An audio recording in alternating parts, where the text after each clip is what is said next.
Welcome to Love Always Wins.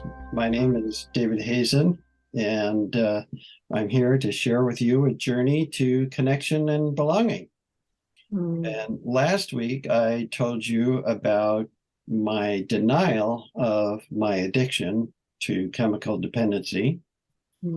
And this week, I have a guest to talk about conflict resolution. Her name is Marie Murtagh, and I'm going to ask her to introduce herself. So I'm Marie Murtagh. I live outside of Dallas-Fort Worth in Texas. I hold the position of COO for an organization called the Collective Edge. In my work at the Collective Edge, it is from my own experience of living in a fairly contracted perception of reality and having experienced concepts, things, experiences that opened up my reality. And how do I help bring that to a larger, broader audience? My life had reached a total pinnacle of chaos. And I felt everything around me was sort of falling apart, and I seemed to be at the center of all of it. And why? What was that? What is this life thing? Why is it I don't get it? Was there a particular source or a particular thread that was the key for you? I would say the biggest first one anyways was integral and spiral dynamics, which is the modern day philosophy. I want to share with our listeners this quote from one of the experts in the martial arts from like the 5th century BC.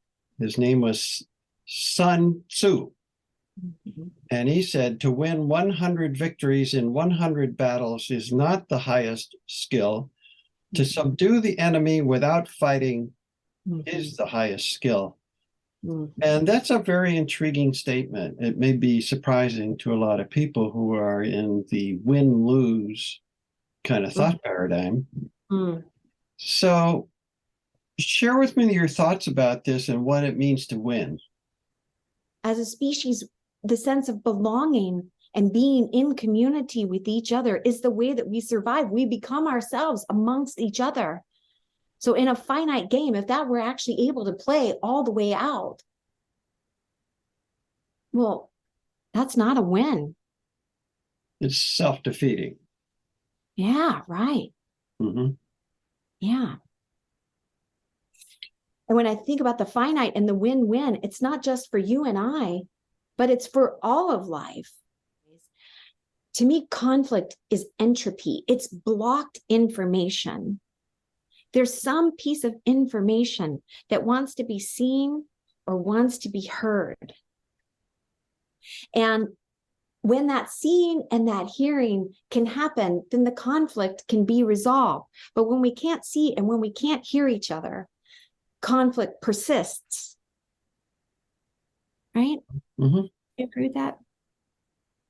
Yeah, it reminds me of this other thing that Sun Tzu said, which was that our enemies are more valuable to us alive than dead. Right. That's right. And I think what he's implying is what you just said, is that our enemies contain information. That's right. And we would be better off learning what they know. That's right. Yeah. And we seem to thrive on the fact that we have enemies, or that we've created these enemies, whether they're really enemies or not. How does the current state of conflict resolution skills break through that? What's the pathway? The hope for me anyways is it's evidenced in the work that I do, because I get to experience anyways people having a radical shift in a worldview. And we are all, right, impacting, we all have impact on this world. And for to shift someone's way of navigating or worldview or something to that effect in a way that wakes them up to these bigger possibilities, or a different, focusing on a different sort of set of what is important. It's a relief anyways that you see wash over them. So are we going through a spiritual revolution, transformation as a species? You know, what's interesting is that I think that we are, and we probably always have been. And I think that crises, chaos, conflict actually has the capacity to bring us forward in those things. Mm-hmm. I think pandemic started, for example, something that I got to observe that happen with the pandemic. There seemed to be anyways. Yeah, I reflect that there was a big, widespread feeling of despair, desperation. Mm-hmm. Yeah. Yeah. And, well, also a big sense of grief and loss. Yeah, right. That there's no going back. Right. Mm-hmm.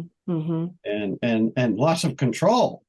You know, like we're being pushed off the edge of a cliff. Mm-hmm. And we sure as heck better find out what our wings are, and how big they are, and how well do they catch the air. This thinking that you have control anyways, that is an illusion anyways, that leads to these places of entropy and of conflict and of crises that, like, I experienced in my own life, right? That caused me to say, okay, wait a second, what is actually going on here? There's a saying that a lot of people like to say, that there's no breakthrough without breakdown. The thing that occurs to me most in need of breakdown is our resistance to grief, which for me is a resistance to feelings, to fully experiencing our feelings, because what we observe in small children is that when they fully experience their feelings, they disappear. You know, they fall down, they cry, they get back up, and they resume playing. And adults seem to have lost that ability. Is it possible that we have a judgment on grief, that we just perceive it as bad, and perhaps that's why, as a weakness, allergic to it? Yeah, grief, yeah, keeps coming up in conversations and thoughts about how important it is for that to be part of ending conflict.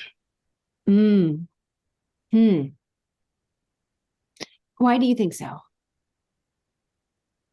When we grieve, we get more in touch with the truth about what is actually being lost. Rather than a made-up story about who, what, or why caused the loss. In other words, blame is no longer part of the picture. Right. Nice. We're just going to grieve, well, our own unmet needs. Right. Like, change is the only thing that's always happening. Well, yeah. And it's our resistance to change that makes it painful. Yeah. This is surrendering, obviously, comes into it, right? Yeah. And the courage is necessary to step into the next moment, or to just, or surrender. Because actually, I don't even know if you need courage when you surrender, do you? You just go.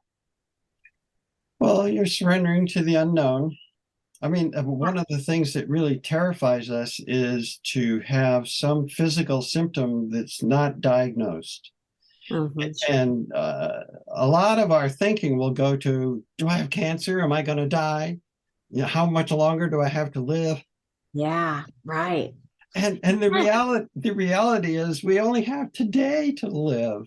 Yeah, exactly, David. There's no guarantee you'll be here tomorrow. We know that. And if you had a button to push Mm. to order delivered to your front door, what would it be? What's your fondest desire? Oh, now that's If it could be packaged, you know, uh or even if it couldn't be packaged. you know what? I think it would be for the human race to stop doing so much. We become human doings Yeah. instead of human beings. Yeah. Yeah. Mhm.